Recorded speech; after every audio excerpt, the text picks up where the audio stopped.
नहीं हुआ कभी युधिष्ठिर का अंतिम संस्कार। बाकी पांडवों का क्या हुआ था? महाभारत में युधिष्ठिर अकेले ऐसे थे जिसका कभी अंतिम संस्कार नहीं हुआ। महाभारत में कई बातें ऐसी हुई कि वो बिल्कुल अलग थी। जब युधिष्ठिर ने एक दिन हस्तिनापुर में तय किया कि वो अब राजपाट छोड़कर भाइयों और द्रौपदी के साथ हिमालय की चढ़ाई करते हुए स्वर्गारोहण करेंगे, तो वही सभी निकल पड़े। इस रास्ते में युधिष्ठिर को छोड़कर उनके सभी भाई और द्रौपदी रास्ते में ही गिर प्राण छोड़ते रहे। लेकिन ऐसा क्या था कि युधिष्ठिर का अंतिम संस्कार कभी हुआ ही नहीं? आखिर क्या था इसका राज? दुनिया भर के सभी धर्म के लोग मृत्यु के बाद अपने परिजनों का अंतिम संस्कार जरूर करते, तो युधिष्ठिर कैसे इससे वंचित रह गए?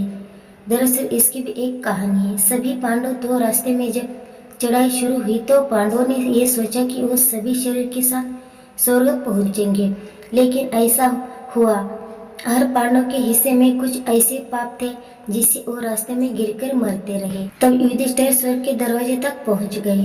केवल युधिष्ठिर और उनके साथ एक कुत्ता जो धर्मराज का रूप था।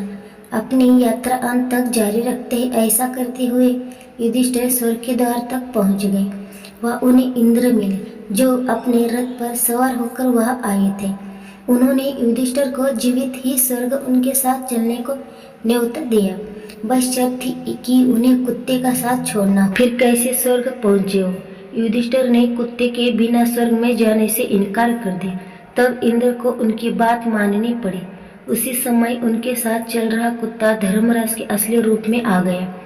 इसके बाद युधिष्ठिर शरीर स्वर्ग पहुंचे। हालांकि कहा जाता है कि शरीर स्वर्ग पहुंचने के बाद भी उनका शरीर दिव्य रूप में बदला। कि पांडव का अंतिम संस्कार कैसे होगा?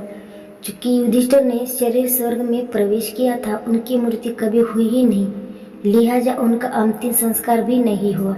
इस लिहाज से देखे तो वो अकेले ऐसे शख्स थे जिनकी मृत्यु पृथ्वी पर नहीं हुई।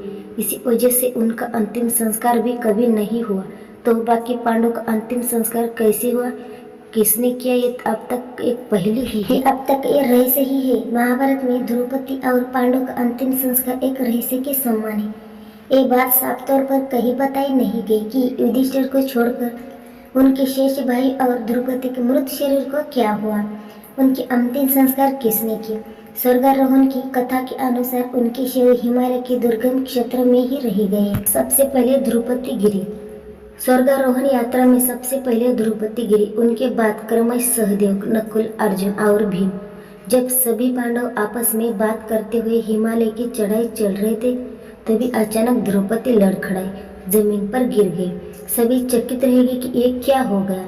तब भीम ने युधिष्ठिर से पूछा कि द्रौपदी ने ऐसा क्या पाप किया जो वह गिरी, उनके प्राण निकल गए। तब युधिष्ठिर बोले, वो अर्जुन को लेकर विशेष पक्षपाती थी, इसलिए उन्हें पाप मिला। फिर सहदेव गिरे। सभी आगे बढ़ गए। कुछ देर बाद सहदेव गिर पड़े। तब भीम ने कहा, माधव पुत्र सहदेव के अंदर तो न किसी तरह का घमंड और न उसे कभी हम लोगों की सेवा में कोई कोताही के तौर पर वो गिर गया।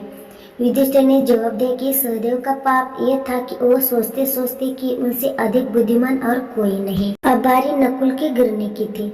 उसके बाद नकुल गिरे। भीम ने फिर सवाल किया कि हमारा ये भाई तो कभी धर्म से अलग नहीं हुआ, हमेशा हमारी आज्ञा का पालन किया, फिर वो क्यों गिरे? अब युधिष्ठिर ने जवाब दिया, नकुल सोचते थे कि उन जैसा रूपवान कोई नहीं, इसी वजह से नकुल को अपने कर्मों का फल मिला। आखिर भीम गिरे। अब भीम ने जमीन पर गिर पड़े।